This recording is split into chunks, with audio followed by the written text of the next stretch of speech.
근로자 건강진단 및 사후관리에 대해서 강의를 하겠습니다. 저는 한국안전교육기술원의 강명희 교수입니다. 반갑습니다. 목차는 첫 번째는 근로자 건강진단에 대해서 강의를 하고요. 두 번째는 근로자 건강진단 후 사후관리에 대해서 강의를 하겠습니다. 근로자 건강진단에 대해서 먼저 강의를 하도록 하겠습니다. 첫 번째 학습 목표로는 첫 번째 일반 건강검진에 대해서 설명할 수 있고요. 두 번째 특수 건강검진에 대해서 설명할 수 있습니다. 기대 효과로는 매년 근로자 건강검진 시 건강진단의 종류, 주기, 방법에 대해 충분히 숙지하여 누락 없이 올바른 건강검진을 실시합니다. 근로자 건강진단 연역에 대해서 설명하겠습니다. 1953년 5월에부터 근로기준법에서 16인 이상 사업장에 대해서 근로자 정기 건강진단을 실시하라고 의무를 부여했습니다. 1961년 9월부터는 건강진단의 종류와 대상, 항목, 주기 등을 규정을 했고요. 1972년 1월부터는 4월에는 일반검진을 하고 9월에는 특수건강진단을 하라고 구분해서 실시하도록 규정했습니다. 1981년 2월부터는 5인 이상 모든 사업장에 대해서 건강진단을 실시하라고 규정을 했고요. 1983년 5월부터는 근로자 건강진단 실시 규정이 제정이 되었습니다. 그리고 1989년도에는 유기용제 등 화학물질 취급 근로자 특수건강진단을 연위에 실시하라고 규정을 했습니다. 1995년 5월에는 일반 건강진단을 의료보험에서 관장을 하고요. 그 재정도 부담을 하도록 규정을 했습니다. 1996년 1월에는 직장 피보험자 건강진단 대상자 중에서도 희망자에 한해서 암검진을 실시하도록 규정을 했고요. 2000년 8월부터는 1인 이상 모든 사업장에 대해서 건강진단을 실시하도록 의무를 부여했습니다. 그리고 마지막으로 2013년 8월부터는 야간 자국 건강진단이 추가가 되었습니다. 산업안전보건법에서는 산업안전보건법이 제일 상위에 있고요. 그 밑에 시행규칙, 시행령이 있습니다. 그래서 제129조에서는 일반 건강진단에 대해서 명시가 되어 있습니다. 상시 사용하는 근로자의 건강관리를 위하여 건강진단을 실시하라고 명시가 되어 있고요. 그리고 법 시행규칙 제197조에서는 일반 건강진단의 주기가 명시되어 있습니다. 사무직에 종사하는 근로자는 2년에 1회를 실시를 하고 그 외에 그 밖의 근로자에 대해서는 1년에 1회 이상 일반 건강진단을 실시하도록 명시되어 있습니다. 법 시행규칙 198조에서는 일반 건강진단의 검사 항목 및 실시 방법에 대해서 명시가 되어 있고요. 그러면 일반 건강진단이 무엇일까요? 일반 건강진단이란 건강진단 대상 집단에게 일정한 검사를 시행을 했습니다. 그래서 일반 질환을 선별해내는 것이고요. 근로자의 건강관리를 위하여 고혈압, 당뇨병, 이상지질혈증 등 일반 질환의 조기 발견과 생활습관 개선을 위한 건강검진입니다. 그럼 일반 건강진단은 어떤 질환을 찾고자 하는 걸까요? 건강진단 대상 집단의 구성원들이 잘 걸리는 병, 예를 들어서 위암이나 폐결핵, 비형 간염 등을 찾고자 하는 것이고요. 그리고 조기 발견, 조기 치료로 좋은 결과를 볼 가능성이 높은 질병을 찾고자 하는 것입니다. 치료하지 않을 경우에 생명에 치명적인 질병을 찾고자 하는 것입니다. 그럼 일반 건강검진의 공통검사 항목에 대해서 알아보겠습니다. 진찰 및 상담을 하고요. 신체 개척을 하고 시력, 청력 검사를 하고요. 그 다음에 혈압 측정, 흉부 방사선 검사, 혈액 검사, 요 검사, 구강 검진 순으로 실시를 합니다. 대상 질환 검사 항목을 보겠습니다. 대상 질환에 따라서 검사 항목이 여러 가지가 있습니다. 예를 들어서 비만일 경우에는 신장, 체중, 허리둘레, 체질량 지수로 알 수가 있고요. 당뇨병은 공복 혈당을 보고 알 수가 있고요. 시각, 청각 이상일 경우는 시력 측정을 하거나 청력 검사를 이용해서 알 수가 있습니다. 그리고 감장질환 같은 경우는 AST, ALT, 감마, GTP를 보고 알 수가 있습니다. 고혈압은 혈압 측정으로 알 수가 있고요. 폐결핵이나 흉부질환은 흉부방사선 검사로 알 수가 있습니다. 신장질환은 요단백, 혈청 크리아티닌, 그리고 EGFR은 신사고체 여과류를 하고요. 그리고 구강질환은 구강검진, 빈혈증은 혈색소로 알 수가 있습니다. 일반 건강검진 성연령별 검사 항목을 보겠습니다. 이상지질혈증 검사는 예전에는 1년에 한 번씩 근로자들을 실시를 해 주었습니다. 근데 지금은 법이 바뀌어서 4년에 한 번씩 하고 있어요. 남성은 24세 이상부터, 여성은 40세 이상부터 4년마다 주기에 한 번씩 해주고 있고요. 비형 간염 검사 같은 경우는 물론 복균자나 면역자를 제외한 40세가 됐을 때 한 번 해주고 있고요. 골밀도 검사 같은 경우는 54세, 66세 여성한테 해주고 있고요. 인지기능장애 검사 같은 경우는 66세 이상부터 2년마다 실시를 하고 있습니다. 정신건강검사는 20세부터 10년에 1회씩 실시를 하고 있고요. 생활습관평가 같은 경우는 40세부터 10년에 1회를 실시하고 있습니다. 노인 신체기능검사는 66세, 70세, 80세에 실시를 하고 있고요. 치면 세균막 검사 같은 경우는 40세에 구강검진을 통해 실시하고 있습니다. 확진검사의 경우는 대상은 일반 건강검진 결과 고혈압 또는 당뇨병 질환 의심자에게 실시하고 있고요. 실시기간은 차년도 다음 연도에 1월 31일까지 실시를 하면 되고요. 고혈압은 보통 진찰하고 상담을 하고 혈압 측정을 실시하고 있고, 당뇨병은 진찰, 상담, 공복 혈당 검사를 실시하고 있습니다.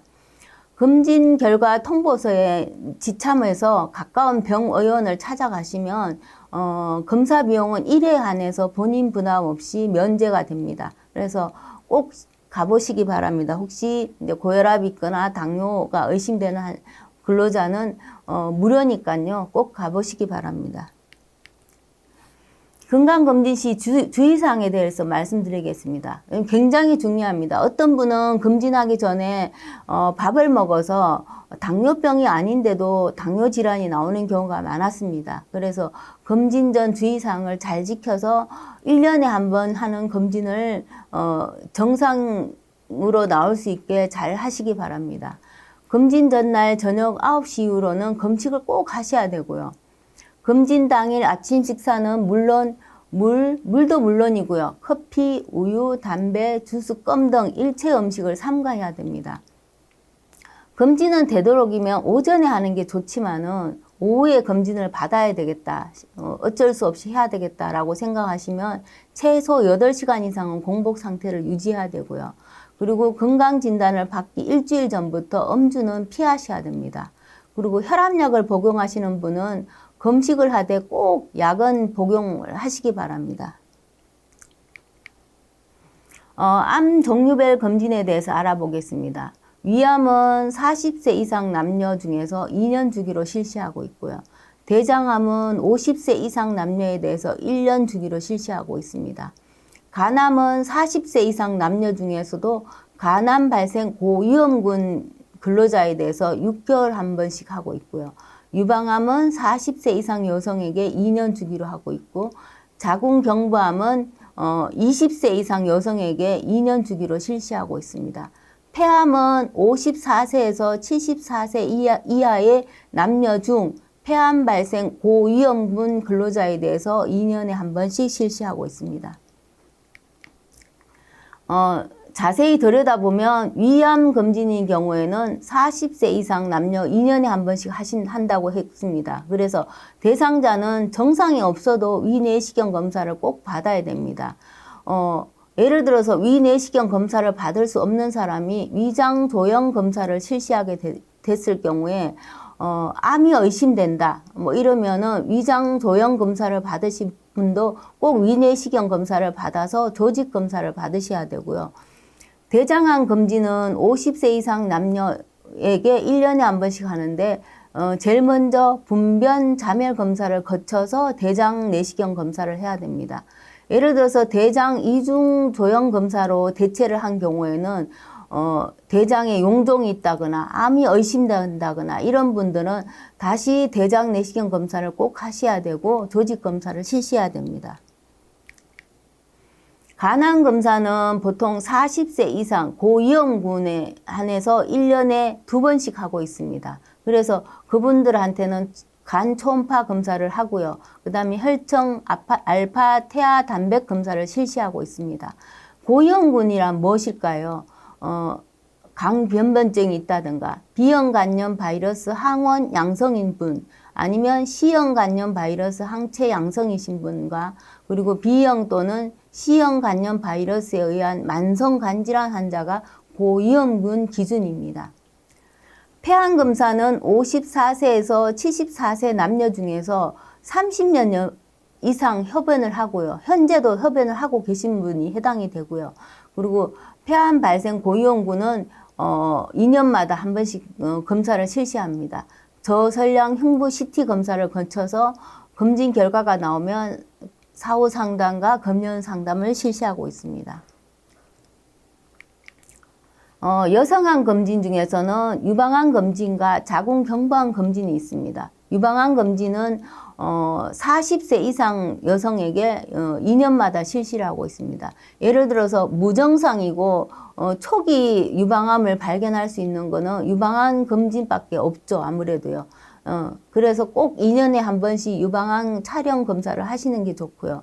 그리고 자궁경부암 검진은 20세 이상 여성에게마다 자궁경부 세포 검사를 실시하고 있습니다. 특수건강검진은 산업안전보건법 제130조에 명시되어 있습니다. 특수건강검진 등이라고 표시되어 있습니다. 특수건강진단이란 무엇일까요?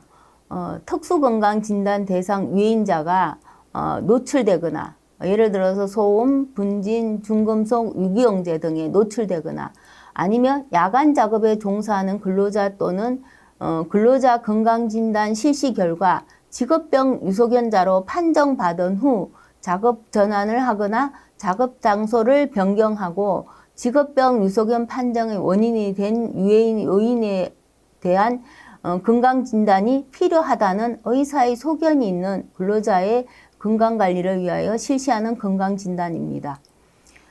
특수건강진단 유해인자는 화학적 인자가 있고요. 그리고 분진도 있고요. 소음, 진동, 방사선 등 물리적 인자가 있고요. 그리고 야간 작업이 있습니다.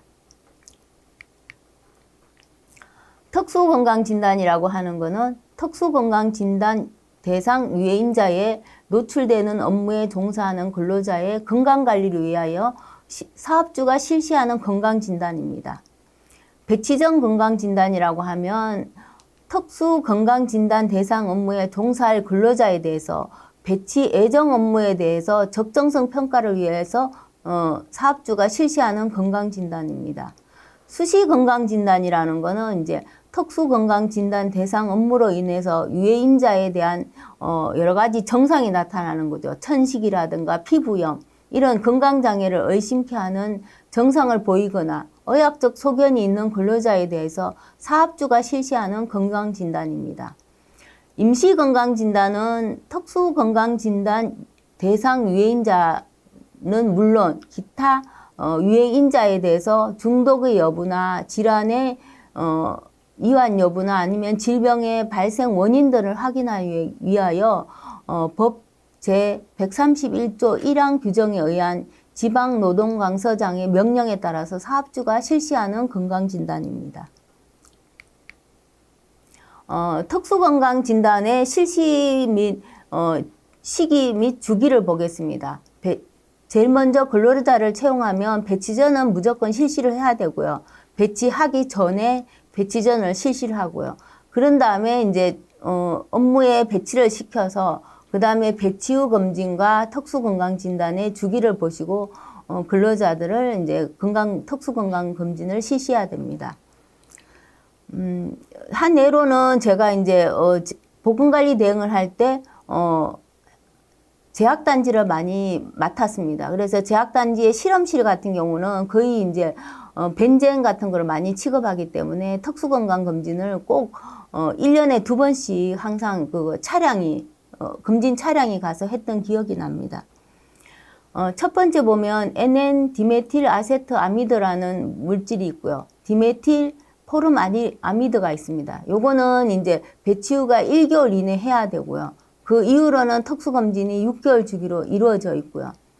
그 다음에 벤젠 같은 경우는 이제 배치 후가 2개월 이내를 실시해야 되고요. 특수검진은 6개월 주기로 실시하고 있습니다.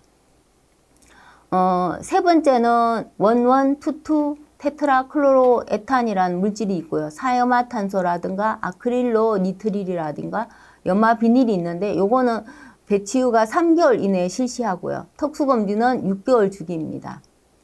성면과 면분진 같은 경우는 배치 후가 12개월 이내로 하고 특수검진 주기는 12개월입니다. 그리고 광물성 분진이나 목재 분진, 소음, 충격 소음 같은 경우는 12개월 이내에 배치후를 하고요. 특수검진은 24개월 이내에 하면 됩니다. 그리고 1번부터 5번 물질이 아닌 모든 유해인자, 모든 물질은 배치후는 6개월 이내이고 특수검진 주기는 12개월 주기로 보시면 됩니다. 야간 작업 특수검진에 대해서 말씀드리겠습니다. 야간 작업 특수검진 대상자는 두 종류가 있습니다. 첫 번째는 6개월간 12시부터 밤 12시부터 오전 5시까지 시간을 포함하여 계속되는 8시간 작업을 월 평균 4회 이상 수행하는 경우이고요. 두 번째 경우는 6개월간 오후 10시부터 다음날 오전 6시 사이의 시간 중 작업을 월 평균 60시간 이상 수행하는 경우입니다. 그리고 실시 주기는 배치전을 물론 받고요. 근로자를 배치하기 전에 배치전을 받아야 되고요. 그럼 배치하고 난 후 첫 번째 건강검진은 6개월 이내로 하고 이후로는 특수검진을 12개월 주기로 시행합니다. 검사 항목은 보통 신경계 검사는 이제 문진을 통해서 검진을 하고요. 심혈관계 검사는 여러 가지 검사를 통해서 알 수가 있고요. 위장관계라든가 내분비계 같은 경우도 문진을 통해서 검사를 실시를 합니다. 특수건강진단 시 주의사항에 대해서 말씀드리겠습니다.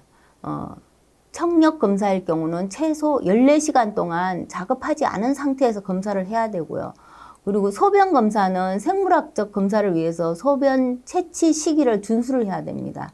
예를 들어서 톨루엔이나 커실렌, 헥산이나 아니면 NN, 디메틸 아세트 아미드라든가 디메틸 포름아미드를 취급하는 근로자를 소변 검사를 채취한다. 그러면 꼭 작업 종료하고 난 뒤에 당일 작업 종료 2시간 전부터 해서 직후까지의 그때 나오는 소변을 채취를 해야 됩니다.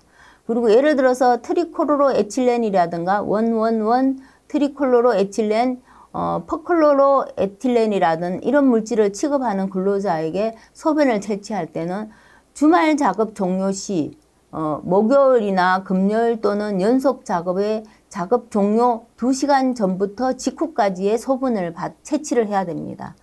그리고 작업 전에는 꼭 수원 같은 경우는 작업 전에 채취를 해야 됩니다. 사실 이 특수검진 때문에 말이 많았어요. 사실은요. D원이 나올까 봐서 소변 채취 시간을 작업 종료하고 나서 한참 있다가 받아서 그게 문제가 됐던 경우도 굉장히 많았습니다. 건강관리별 사후관리 내용과 업무 적합성 평가에 대해서 말씀드리겠습니다. 건강검진을 실시하고 나면 판정 기준이 나옵니다. 여러분도 이제 관리감독자님도 요거를 분명히 알고 있어야 됩니다. 건강검진을 하고 나면 건강한 근로자는 A 판정을 내리고요. 그리고 요 관찰일 경우에는 C 판정을 내립니다. 근데 여기서 C1, C2가 나오죠. C1이 뭐고 C2가 뭔지 궁금하시죠? C1은 이제 직업성 요관찰자입니다. 그리고 C2는 본인의 질환, 일반 질병으로 인한 요관찰자입니다. 그리고 C에는 야간 작업으로 인한 요관찰자입니다. 그리고 여기서 D는 이제 질병 유소견자라는 뜻입니다. 그래서 뭐는 당연히 직업성 유소견자이기 때문에 직업병 유소견자라고 표시를 하고요. D2는 일반 질병 유소견자라고 합니다. 그리고 D에는 야간 작업 유소견자라고 합니다. 그래서 R은 2차 검진 대상자라는 표시입니다. 그래서 여기서 보면 업무 수행 적정 평가를 하게 되어 있는데 가나다라로 표시가 되어 있습니다. 가일 경우에는 이제 건강검진을 하고 나면 이분이 이 업무에 적합한지 여러 가지 상태를 이제 산업보건의가 판정을 내립니다. 업무 수행 적합 여부를 이제 판정을 내리죠. 가일 경우에는 건강관리상 현재 조건 하에서 작업이 가능한 경우를 말하죠. 그리고 그래서 이제 사후관리로는 이제 필요 없을 수도 있고 아니면 건강상담을 이제 살짝 할 수도 있다. 이렇게 사후관리 조치 판정을 내렸고요. 나일 경우에는 일정한 조건 하에서 현재 작업이 가능한 경우입니다. 이럴 때는 일정한 조건이라고 하는 거는 보호구를 지급해서 착용을 하게 한다거나 아니면 추적 검사를 한다거나 근무 중에 치료를 한다거나 이런 조건이 붙는 하에서 이제 현재의 작업이 가능하다는 의미입니다. 예를 들어서 다 판정을 받았습니다. 건강장애가 우려되어 한시적으로 현재 작업을 할 수 없는 상태입니다. 이럴 때는 근로시간을 단축을 해준다거나 작업을 전환을 해줘야 됩니다. 그리고 라 판정을 내릴 경우는 건강장애의 악화 또는 영구적인 장애 발생으로 현재의 작업을 해서는 안 되는 경우입니다. 이럴 때는 근로제한 및 금지를 해야 되고요. 직업병 확진 의뢰도 안내를 해야 됩니다. 이럴 땐 라 판정 나면 아마 사업장에서 굉장히 이제 힘든 상황이 되겠죠, 아무래도요. 건강진단 결과 및 사후관리에서 야간 작업에 대해서 유해운 중에서 야간 작업에 대해서 말씀드리겠습니다. 인체에 미치는 영향은 야간 작업은 뇌 심혈관 질환의 위험을 증가시키고요. 생체 리듬의 불균형으로 인해 수면 장애가 발생할 수 있습니다. 그리고 소화성 궤양과 같은 위장관 질환을 유발할 수 있고요. 그리고 유방암과 같은 이제 여러 가지 암 요인이 발생되기 때문에 국제암연구소에서 2A 등급으로 지정되었습니다. 그럼 예방하려면 어떻게 해야 될까요? 뇌심혈관 질환과 관련한 위험 요인을 관리하기 위한 생활습관요법을 실천해야 되고요. 그 다음에 교대 근무 일정을 바람직한 형태로 설계해서 필요 시에는 야간 작업 중에 수면을 할 수 있도록 시간을 제공해 줄 수 있고요. 그리고 예를 들어서 심혈관 질환이라든가 충투신경 장애라든가 조혈기계 질환, 생식기계 기능 장애 등이 있는 경우는 야간 작업 배치 전에 이 업무가 적합한지 적합성 평가를 실시해야 됩니다. 이거는 제가 앞전에 말씀 많이 드렸죠. A는 건강한 사람이고 C는 요관찰자입니다. 그리고 D는 이제 유소견자인데 1은 이제 직업병 유소견자, D2는 일반 질병 유소견자고요. R은 이제 2차 검진 대상자입니다. 야간 작업자도 이제 A 아니면 CN, DN, R로 구분되어서 판정 내리고 있습니다. 건강진단을 실시하고 나서 이제 A 판정을 받는 경우는 이제 현재 조건 하에서 업무가 가능하고 사후관리가 필요 없습니다. 그렇지만 C와 D 판정을 받았을 때 예를 들어서 이제 여러 가지 조건이 부여가 되죠. 일정 조건 하에서 현재 업무가 가능한 경우가 있고요. 일정 기간 현재 업무가 불가능한 경우가 있고요. 영구적으로 현재 업무를 할 수 없는 불가한 경우가 있습니다. 근데 일정 조건 하에서 현재 업무가 가능한 경우는 보호구를 착용시킨다든가 아니면 추적 검사를 한다든가 아니면 치료를 받으면서 근무를 시키고요. 작업 장소도 변경시켜 줄 수 있고요. 작업 시간을 단축해서 근무를 할 수 있고요. 야간 작업을 제한할 수도 있습니다. 일정 기간 현재 업무가 불가한 경우는 병가나 휴직을 내서 치료를 한 후에 현재 업무를 복귀를 해야 됩니다. 영구적으로 현재 업무가 불가한 경우는 타 업무로 전환 조치를 해야 됩니다. 법 제210조에서는 건강진단 결과에 대한 사후관리가 명시되어 있습니다. 사후관리 조치는 제20조에 있고요. 건강진단을 받고 나서 이제 건강에 문제가 생겼을 때는 사업주는 건강진단 실시 결과에 따라서 건강상담이라든가 보호구 지급, 착용지도, 추적검사, 근무중 치료 등의 조치를 시행할 수 있습니다. 근데 이제 아래와 같은 각 호에 어느 하나를 활용할 수 있다는 거죠. 사후관리 조치자라는 거죠. 첫 번째가 건강진단 기관이 될 수도 있고요. 아니면 산업보건의도 될 수 있고요. 보건관리자도 될 수 있고요. 공단 근로자 건강센터도 될 수 있습니다. 이 네 가지를 이용해서 사후관리를 하라는 얘기입니다. 근로자 건강진단 후 사후관리에 대해서 말씀드리겠습니다. 학습 목표는 근로자 건강진단 후 사후관리에 대해서 설명할 수 있고요. 그리고 두 번째는 자극 관련성 뇌심혈관 질환에 대해서 설명할 수 있습니다. 그리고 직무 스트레스 및 근로자 건강 정진 활동에 대해서 설명할 수 있습니다. 기대 효과로는 근로자 건강 진단 후 사후관리 및 근로자 건강 정진 활동을 실시하여서 사업장 산재율을 제로할 수 있고요. 근로자가 건강하게 직장 생활을 할 수 있습니다.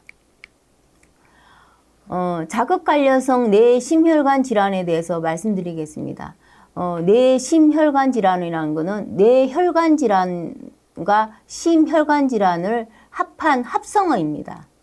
뇌혈관 질환은 말 그대로 뇌혈관이 막혀서 생기는 뇌경색이 있을 수 있고요. 뇌혈관이 터져서 생기는 뇌출혈을 일으키는 경우도 있습니다. 말 그대로 뇌심혈관 질환은 두 가지입니다. 막히거나 터지는 경우죠. 그래서 뇌혈관이 막혔을 때는 이제 뇌경색이 될 수 있고 터졌을 때는 뇌출혈이 생길 수 있죠. 그리고 심혈관 질환도 마찬가지입니다. 심장 근육을 둘러싸고 있는 혈관이 좁아져서 생기는 질환인데 협심증과 심근경색증이 있습니다.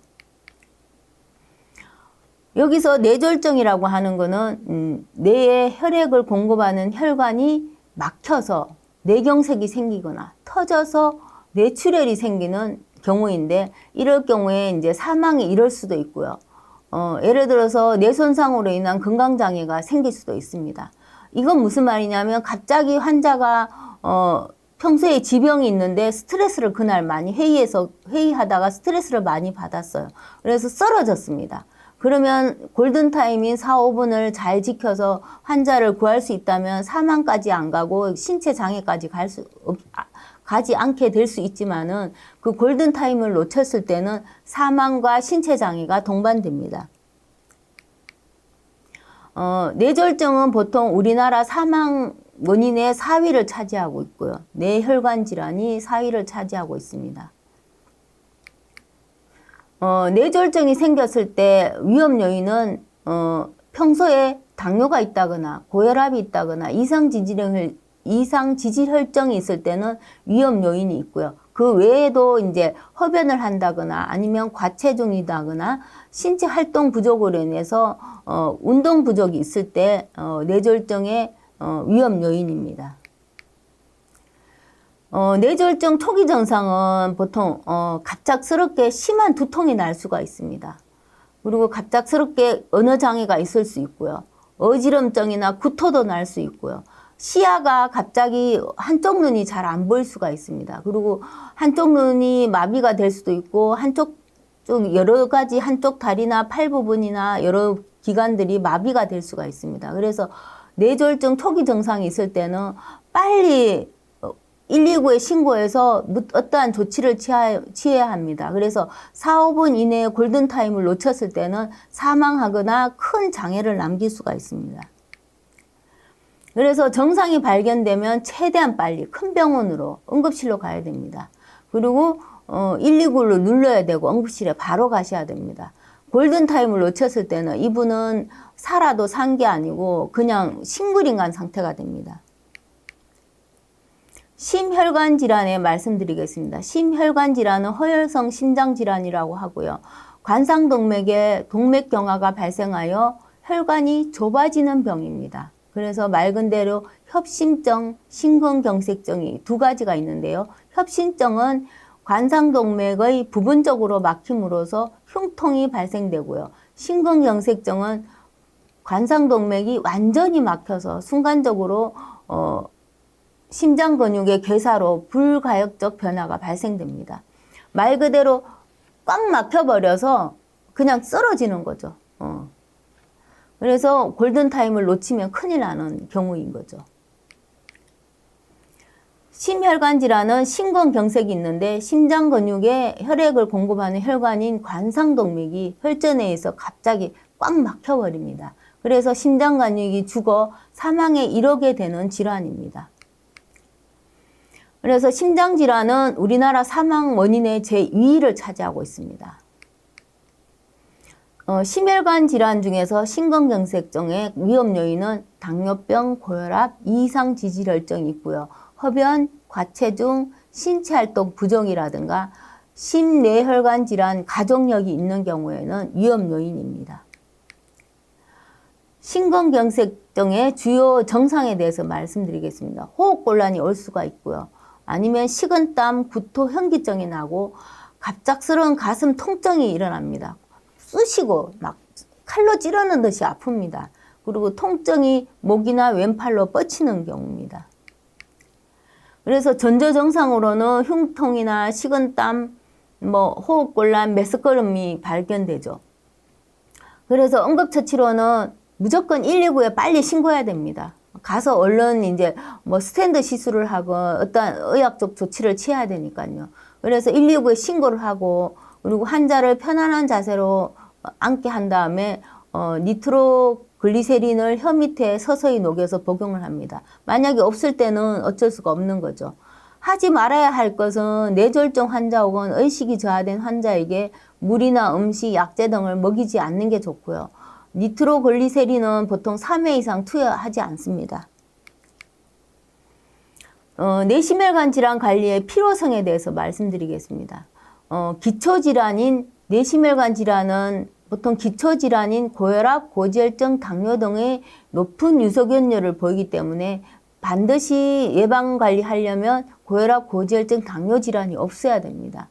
그리고 고혈압, 고지혈증, 당뇨 그 질병 자체도 관리 대상이 되지만 그 외에도 위험인자가 더 많습니다. 예를 들어서 스트레스를 받는다거나 아니면 비만이 되거나 담배를 많이 피거나 술을 많이 마시거나 운동이 부족하다거나 이런 요인들이 더 위험인자일 수 있습니다. 그리고 뇌졸중 및 허혈석 심질환은 보통 성인 인구 집단에서 주된 건강 문제입니다. 그리고 뇌심혈관 질환은 무언의 살인자로 유명하죠. 돌연사를 일으킬 수 있습니다. 그래서 갑자기 쓰러졌을 때는 4분, 5분 안에 이 응급처치가 이루어지지 않으면 심각한 신체 기능 장애를 가져온다거나 아니면 사망에 이를 수 있습니다. 기초질환 관리에 대해서 간단하게 제가 짚고 넘어가도록 하겠습니다. 첫 번째 고혈압은 이제 건강검진을 하면 120에 80, 130에 80 이게 정상이겠죠. 근데 이제 약을 먹어야 될 수치는 140에 90이 기준점입니다. 140에 90을 넘어갔을 때는 약물 치료를 해야 됩니다. 그래서 고혈압은 정상이 없습니다. 말 그대로 별명이 침묵의 살인자죠. 사람에 따라 정상이 나타나기도 여러 가지 정상이 나타날 수도 있지만요. 아마 가수 방실이도 아시고 계실 거예요, 아마요. 방실이도 갑자기 노래 부르다가 이제 쓰러져서 그 이후로 이제 반신불수가 되었죠. 그래서 굉장히 고혈압도 그냥 가볍게 지나갈 질병은 아니라고 봅니다. 그리고 본태성 고혈압이 있고요. 속발성 고혈압이 있습니다. 본태성 고혈압은 원인을 잘 알 수 없는 고혈압이고요. 속발성 고혈압은 어떠한 질병에 의해서 이제 2차적으로 발생되는 경우입니다. 그래서 고혈압 환자는 반드시 검연을 해야 되고요. 적정 알코올을 섭취해야 되고요.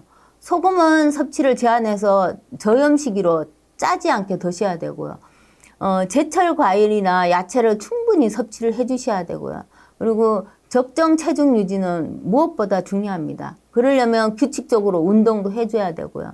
그리고 정기적으로 혈압 체크를 꾸준히 해야 됩니다. 그래서 고혈압 일지를 작성하는 게 좋죠. 다음 달에 약 타러 가실 때 그 일지를 가져가시면 의사 선생님이 처방 내기가 훨씬 수월합니다. 오늘 몇 날 몇 시에 뭐 얼마를 쟀더니 120에 80이다. 이런 고혈압 일지를 쓰시는 게 굉장히 좋습니다. 당뇨병은 보통 이제 췌장에서 인슐린 분비가 잘 안 되거나 혹은 분비가 잘 되더라도 세포에서 기능을 제대로 발휘하지 못하여 몸 안에 탄수화물, 당 대사의 장애가 생겨 발생하는 질병입니다. 당뇨를 하면 무조건 인슐린이 분비가 안 돼서 그렇다고 생각하시는데요. 그런 게 아니고 당뇨는 하나의 정의를 내리면 똑같이 A와 B가 사탕을 먹었다. 그러면 똑같이 두 사람 다 당이 올라가는 건 마찬가지예요. 근데 누가 빨리 빠른 시간 안에 정상으로 도달하느냐에 따라서 이 사람은 A는 당뇨다, B는 당뇨가 아니다라고 판명 지을 수 있습니다. 그러려면 내가 빨리 정상으로 도달하려면 어떻게 해야 되겠어요? 운동도 열심히 해야 되고 식이요법도 열심히 해야 되고 합니다. 그래서 당뇨병의 원인을 보면 내가 뭘 해야 되는지 알 수가 있겠죠. 유전인 경우는 어쩔 수 없습니다. 근데 비만일 경우에는 살을 빼야 되겠죠. 그리고 스트레스, 당뇨에 굉장히 안 좋습니다. 그리고 여러 가지 운동도 부족하다든가, 아니면 췌장 수술을 한다든가, 약물을 복용한다든가, 예를 들어서 고혈압이나 고지혈증 기초질환이 있다든가, 이런 경우에는 이제 당뇨병이 생길 수 있습니다. 그리고 당뇨병 진단 과정은 여러분이 이제 병원 가면 피검사를 통해서 알 수 있는데요. 당화 혈색소가 6.5 이상 넘어가면 당뇨병 판정을 받고요. 공복당은 100 이하가 정상이지만 당뇨병 판정 기준은 126 이상부터 판정을 내리고 있고요. 그리고 이제 2시간 당을 보통 측정을 하면 140 이하가 정상인데, 완전 정상인데 판정은 200 이상부터 판정을 내리고요. 그리고 자가 증상으로는 물을 많이 마시고요. 소변을 자주 보게 되고요. 그리고 음식물을 많이 먹어도 살이 찌지 않는 경우가 많고요. 그리고 아무리 이제 아무 때나 측정해도 혈당 수치가 200 이상 넘어가는 경우가 있습니다. 그리고 소변을 자주 보면서도 소변량도 굉장히 많은 경우가 많죠. 다뇨, 다갈, 다식. 특징이 다뇨, 다갈, 다식입니다. 별명이요. 식이요법은 이제 섬유질이 많은 음식을 섭취해야 되고요. 그리고 식사일지를 작성해서 식습관 개선에 굉장히 신경을 많이 써야 되고요. 그리고 여러 가지 음식을 싱겁게 드셔야 되고, 그리고 단순당을 안 섭취하는 게 좋아요. 바로 당 섭취를 할 수 있는 여러 가지 단순당, 설탕이나 주스, 꿀 같은 건 안 섭취하는 게 좋고요. 그리고 알코올이나 이런 음료 등은 섭취 안 하는 게 좋고요. 여러 가지 이제 염분이 많은 음식이나 아니면 콜레스테롤이 풍부한 포화지방이 많은 음식은 섭취 안 하는 게 좋습니다. 그리고 식이요법만으로도 안 될 때는 약물치료요법을 실시해야 됩니다. 이상지질혈증은 무엇일까요? 혈중에 중성지방과 콜레스테롤 같은 지방이 비정상적으로 증가한 상태를 말합니다. 뇌심혈관 질환의 가장 중요한 원인이 됩니다. 이상지질혈증은 왜 생길까요? 유전적인 것도 있습니다. 가족력인 경우 많습니다. 가족력이라는 것은 식구 중에 2사람 이상이면 가족력이라고 할 수 있습니다. 그리고 두 번째는 포화지방과 콜레스테롤이 많은 동물성 식품을 자주 많이 먹는 습관을 안 좋습니다. 세 번째는 운동이 부족하고요. 비만인 경우고요.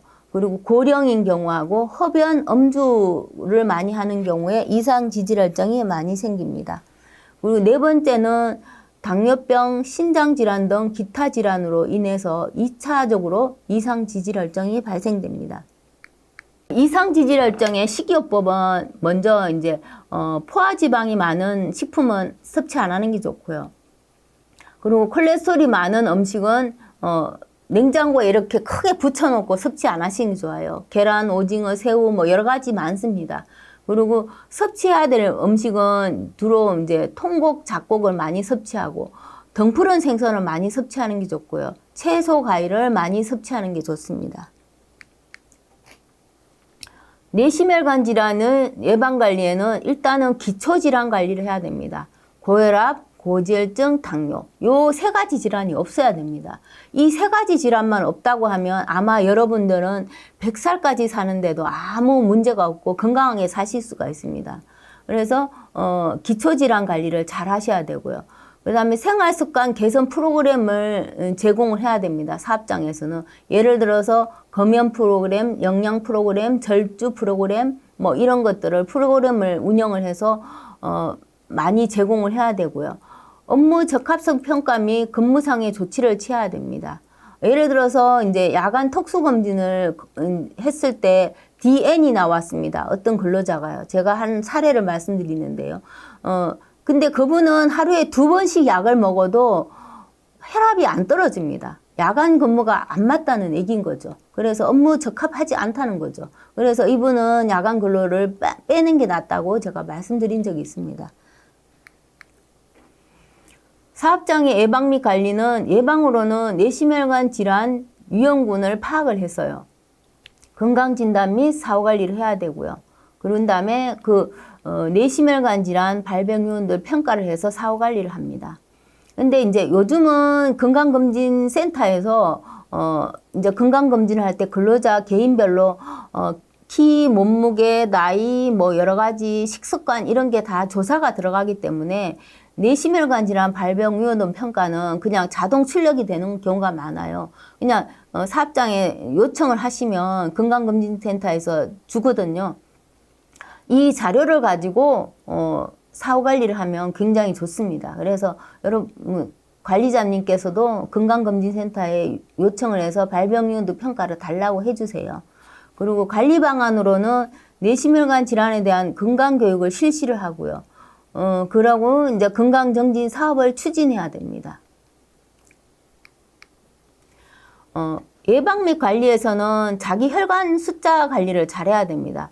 고혈압, 고지혈증, 당뇨 이 세 가지 질환만 없다면 여러분은 굉장히 건강한 삶을 누리고 100살까지도 건강하게 살 수 있습니다. 그러려면 어떻게 해야 될까요? 자기 수치 관리를 해야 되겠죠. 이 세 가지 질환만은 내가 약을 먹든 운동을 하든 뭐 여러 가지 건강 정진 활동으로 인해서 활동을 하든 뭐 여러 가지 조치를 취해서 이 혈관 관리만은 해야 됩니다. 혈압은 120에 80을 유지를 해야 되는 게 맞고요. 높은 사람은 약을 먹어서라도 120에 80을 유지를 하시는 게 좋고요. 그리고 정상 혈당은 공복 혈당은 100 미만을 유지하시는 게 좋고요. 그리고 총 콜레스테롤은 이제 200 미만을 유지하는 게 좋습니다. 고혈압, 고지혈증, 당뇨 이 세 가지 질환을 관리해야 됩니다. 그러면 전체적으로 뇌심혈관 질환을 예방하려면 어떻게 해야 될까요? 첫 번째는 담배를 끊어야 됩니다. 무조건 담배 끊으셔야 됩니다. 술은 하루에 한두 잔 이하로 섭취를 해야 되고요. 음식은 싱겁게, 채소, 생선은 제철 과일, 생선은 충분하게 섭취해야 됩니다. 덩푸른 생선을 섭취해야 되고 제철에 그때 나오는 채소들이 많거든요. 요즘은 상추, 호박 이런 것도 많이 나오잖아요. 이런 것들을 충분히 섭취해줘야 되고요. 매일 30분 이상 적절한 운동을 해야 됩니다. 땀이 촉촉이 나올 정도로. 그리고 적정 체중 유지를 해야 되고요. 허리 둘레를 유지해야 됩니다. 허리 둘레 같은 경우는 여자는 85가 넘지 않아야 되고요. 남자는 90이 안 넘어야 됩니다. 그리고 스트레스를 줄이고 즐거움을 마음을 가져야 되고요. 정기적으로 혈압, 혈당, 콜레스테롤을 자기 혈관 관리를 해야 됩니다. 그리고 꾸준히 고혈압, 고지혈증, 당뇨 관리를 해야 됩니다. 그리고 응급 증상이 잘 숙지하셨다가 발생 즉시 병원에 방문해서 응급처치를 취해줘야 합니다. 예를 들어서 혈관이 막혔는데 응급조치를 취해서 스텐트 시술을 했다, 이분은. 그러면 스텐트 시술을 하고 난 후에 20, 30년도 끄떡없이 살 수가 있거든요. 그렇지만 그분은 스텐트 시술을 할 수 없는 상황이 되면 사망한다는 얘기입니다.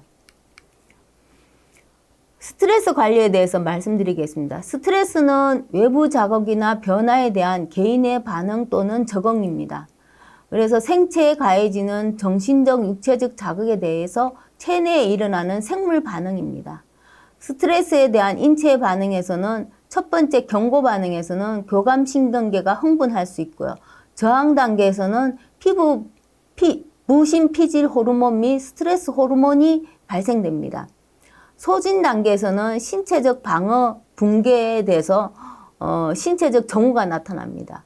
이 예로는 제가 사업장에 한번 스트레스로 인해서 소진 단계인 젊은 청년을 한번 본 적이 있습니다. 27세 된 청년이었는데 저와 상담을 요청을 해서 제가 이제 상담을 응한 적이 있었습니다. 근데 자기는 입사해서 팀장님 비율을 맞추려고 팀장 요구사항에 맞추려고 굉장히 노력했는데 팀장님은 자기를 계속 혼낸다고 하시더라고요. 그래서 어느 순간부터인가 6개월 뒤부터는 집에 가서도 팀장님 얼굴만 봐도 토가 나오고 음식물을 먹을 수 없는 상태가 돼서 그 사람이 점점 말라가서 6개월 이후에 퇴사를 했던 경험이 있었습니다. 스트레스 대처요법이 있습니다. 우선 내가 받는 스트레스가 어느 정도인지 파악을 해야 됩니다. 자기 인지를 해야 됩니다. 자기 인지를, 스트레스 인지를 해야 됩니다. 그리고 자신의 정신, 신체 상태를 점검해야 됩니다. 어느 정도인지 본인이 스스로 진단을 내려야 되고요. 그래서 직장 내 스트레스가 계속 지속될 때는 상사나 동료와 상의를 해야 되고요. 증상이 3개월 이상 계속 지속이 되면 우울증이나 뇌심혈관 질환 발생이 될 수 있기 때문에 전문의와 상담을 해야 됩니다. 스트레스로 인한 질병 예방 수칙에 대해서 말씀드리겠습니다. 처음에는 달리기, 수영, 등산, 빨리 걷기 등 유산소 운동을 꾸준히 실시를 해야 되고요. 두 번째는 스트레칭, 요가, 단전호흡, 명상 등 긴장을 완화시켜야 됩니다. 세 번째는 과다한 음주와 흡연은 피하시고요. 그리고 네 번째는 취미생활, 오락, 운동 등 건전한 생활 리듬을 유지해야 됩니다. 그리고 이제 적당히 거절할 줄도 알아야 됩니다. 무조건 업무를 다 받아온다면 스트레스 폭발하겠죠. 그래서 이거는 못하는 거는 단숨에 거절을 해야 됩니다. 휴일에는 푹 쉬고요. 그 다음에 주중에 열심히 일하시는 게 좋고요. 긍정적인 태도가 굉장히 중요합니다. 금연에 대해서 말씀드리겠습니다. 담배를 피우는 사람은 그렇지 않은 사람보다 심혈관 질환에 걸릴 확률이 60-70% 높다는 연구 결과가 나왔습니다. 그만큼 금연은 심혈관 질환을 예방하기 위한 필수 조건입니다. 첫째, 담배를 피우면 혈류량이 줄어서 심장 근육에 혈액이 부족해지고요. 왜냐하면 피가 끈적끈적 하거든요. 니코틴으로 인해서. 그러니까 혈액이 부족할 수밖에 없죠. 피를 굳게 만드는 혈소판 응집력이 높아져서 혈행이 나빠집니다. 그래서 혈소판이 혈관벽에 쉽게 들러붙어서 나중에 꽉 막히게 될 수 있기 때문에 굉장히 주의해야 됩니다. 그리고 흡연은 혈압을 상승시킵니다. 그리고 심혈관 질환의 주요 위험인자고요. 그리고 관상동맥 질환의 주요 위험인자입니다. 그리고 비흡연자에 비해서 악성 고혈압 유방률이 한 5배는 되고요. 뇌졸중은 한 10배 정도 되고요. 뇌출혈은 4배 정도 높습니다. 담배의 니코틴은 말초 혈관을 수축시키는 작용이 있어서 혈압을 상승시킵니다. 그리고 흡연은 콜레스테롤 막힌 혈관을 더욱 좁게 만들고요. 그리고 흡연은 폐암을 일으키는 가장 중요한 원인입니다. 그리고 금연을 하게 되면 1년 이내에 심혈관계가 굉장히 좋아집니다. 흡연과 관련된 여러 가지 질병이 있는데요. 암을 많이 발생시킬 수가 있습니다. 그래서 암이라고 하면 가장 높은 게 후두암이 가장 많이 발생될 수 있고요. 그 다음에 폐암, 식도암, 그 다음에 이제 순위가 허혈성 심질환이라든가 아니면 방광암, 뇌졸중, 치장암, 그 다음에 당뇨병이 발생될 수 있습니다. 금연 성공 방법은 흡연과 관련된 모든 것을 주변에 없애야 됩니다. 잿더리라든가 아니면 담배 관련된 여러 가지 도구들을 다 없애야 되겠죠. 가족이나 친구, 직장 동료에게 금연 사실을 알리고 협조를 요청해야 됩니다. 마음먹은 날부터 당장 시작을 해야 되고요. 단번에 끊는 것이 성공률이 높습니다. 아침에 일어난 후 바로 양치질을 하시고요. 식사 후에도 양치질을 하거나 차를 마셔서 담배 생각이 나지 않게 하는 게 중요합니다. 그리고 술, 커피, 카페인이 들어있는 탄산 음료 등을 피하고요. 물과 과일 주스를 충분히 마셔줍니다. 담배를 피우는 대신 사과, 당근 등을 먹거나 무설탕껌을 씹습니다. 절주에 대해서 말씀드리겠습니다. 뇌심혈관 질환 예방에서는 금연 다음에 절주가 굉장히 중요합니다. 일단은 나는 다이어트 해야지 하시는 분은 술 마시면 다이어트 전혀 못 하십니다. 술을 안 마셔야만이 다이어트가 가능하다는 걸 알고 계셔야 합니다. 비만은 뭐겠어요? 뇌심혈관 질환 발병 원인이겠죠. 그래서 절주는 심혈관 질환을 예방하려면 금연 다음으로 음주량을 조절하는 게 중요합니다. 그래서 술을 많이 마시면 초기에는 혈관 확장에 의해서 혈압이 감소하지만요. 각성 시에는 혈압이 상승하고 맥박수가 증가해 급성 심근경색증이라든가 부정맥 같은 심혈관 질환이 일으킬 수가 있습니다. 그리고 대한가정의학회 알코올 연구에서는 적정 알코올 섭취량을 남성 기준으로 해서 일주일에 소주 8잔 이하로 공부하고 있습니다. 물론 여성은 그거보다 더 낮게 책정이 되겠죠. 아무래도요. 술과 혈압에 대해서 말씀드리면요. 고혈압 환자는 음주는 혈압약의 약효과를 감소시키고요. 부작용을 잘 생기게 합니다. 그리고 과음은 혈압을 올립니다. 술은 영양가는 없이 칼로리만 높은 식품으로 체중 조절에 방해가 되고요. 영양실조를 초래할 수가 있습니다. 즉 혈압 조절에 필수적인 칼륨, 칼슘, 마그네슘 등의 전해질이 부족하기 쉽기 때문에 혈압이 안 떨어진다고 보면 됩니다. 제가 사업장에서도 이제 사후관리 차원에서 근로자 건강 상담을 하면 어떤 분이 있었어요. 하루에 2번씩 혈압약을 드시는데도 170에 120인 분이 있었어요. 근데 그분은 말술을 드신다고 하더라고요. 그래서 도저히 안 돼서 술을 딱 끊으셨어요. 그 뒤로부터 하루에 한 번 먹어도 120에 80이 유지되었던 경우가 많았습니다.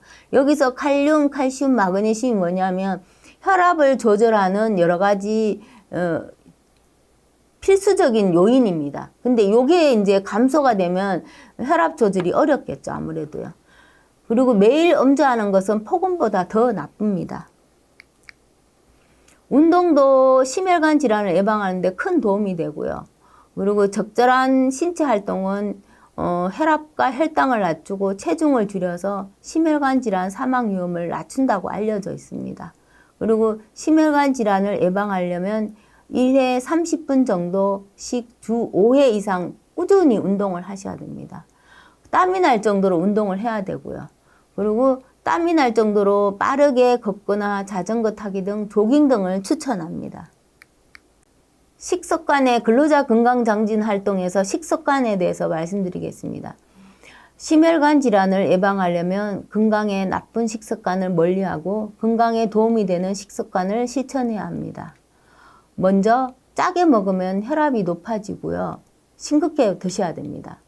일단은 이제 짜게 먹으면 신동맥에서 굉장히 압력이 높아지기 때문에 신장에도 안 좋고요. 콩팥 기능에도 안 좋고 심장 기능에도 안 좋습니다. 그래서 무조건 이제 고혈압, 고지혈증, 당뇨 이 3가지 질환 중에 한 개라도 가지고 계신 분들은 무조건 싱겁게 드시는 게 좋고요. 그리고 패스트푸드나 튀김 등 동물성 지방이 함유된 식품이나 아니면 과자, 음료수 등 단순당이 많이 포함된 식품은 삼가하는 게 좋습니다. 예를 들어서 제가 사업장에 건강 상담을 한 적이 있었는데요. 아가씨가 25세 된 아가씨였는데 제가 볼 때는 아무리 봐도 고지혈증 수치가 높아질 이유가 아무것도 없었어요. 날씬하고 젊고 그리고 체중 관리도 잘한 상태였습니다. 근데 식습관을 자세히 들여다보니까 매일 이제 과자 같은 걸 많이 드시고요. 밥 대신 끼니로 많이 때운다 하더라고요. 그리고 회식 가도 야채를 잘 안 먹고 고기만 많이 드신다고 하시더라고요. 그리고 그래서 이제 제가 과자나 이런 것들을 금지를 하고 야채를 많이 드시라고 했고요. 그리고 이제 고지혈증 약도 꾸준히 지금 복용을 하고 있는 상태입니다. 그렇지만 고지혈증 약도 부작용도 많기 때문에 꾸준히 먹는 것은 별로 좋은 방법이 아닙니다. 한 2, 3개월 정도 복용을 하시고요. 그 다음에 이제 운동하고 식이요법을 통해서 조절하는 게 굉장히 좋습니다. 그리고 대신 심혈관 건강에 이로운 항산화 영양소가 풍부한 식품을 섭취하는 게 좋습니다. 포도, 딸기, 귤, 토마토, 아니면 블로콜리라든가 무, 당근, 호박, 시금치, 고추잎 등입니다. 제철이라면 봄에 나오는 채소가 있고 여름에 나오는 채소가 있고 가을, 겨울 그 때에 따라서 제철에 맞는 채소나 과일을 섭취하는 게 굉장히 합리적이라고 봅니다.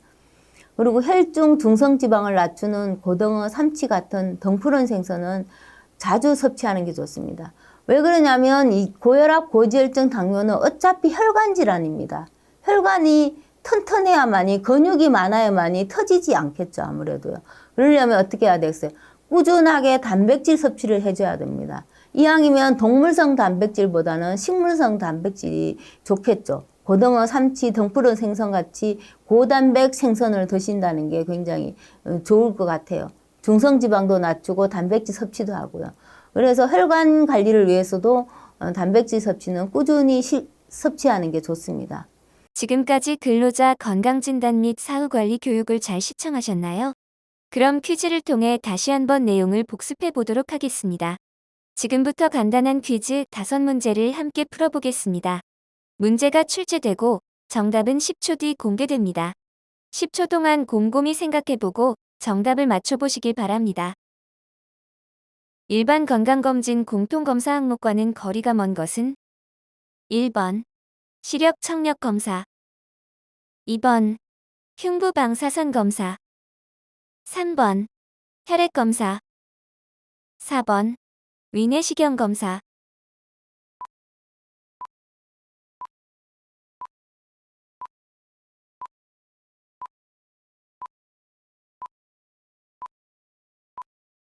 정답은 4번 위내시경 검사입니다.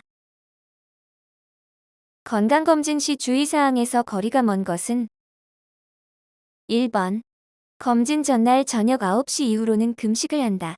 2번 검진 당일 아침 식사는 물론이고 물, 커피, 우유, 담배, 주스, 껌 등 일체의 음식을 삼가해야 한다. 3번 건강검진을 받기 일주일 전부터 음주를 피한다. 4번 혈압약을 복용하시는 사람은 금식도 하고 혈압약도 복용하지 말아야 한다.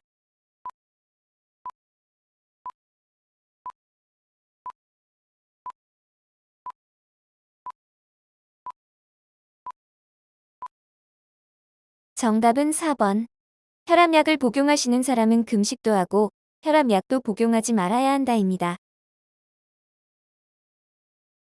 건강검진 실시 후 결과에 따른 사후 관리 조치자가 아닌 것은 1번 건강진단기관 2번 산업보건의와 보건관리자 3번 사업주나 안전보건관리 책임자 4번 공단근로자 건강센터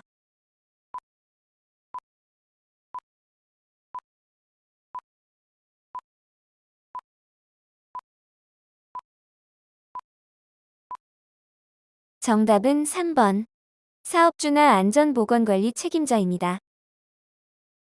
고혈압은 혈압 측정 시 140/90 이상인 경우 고혈압이라고 한다.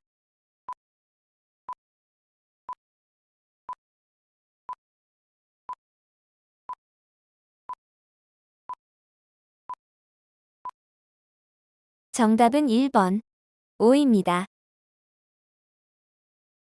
자기혈관 숫자 알기에서 혈압은 120/80, 공복당은 90 미만, 정상 콜레스테롤은 200 미만이다.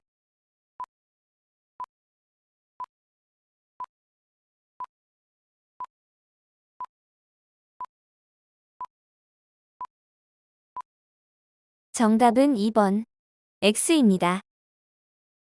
오늘 강의는 여기까지 하도록 하겠습니다. 감사합니다.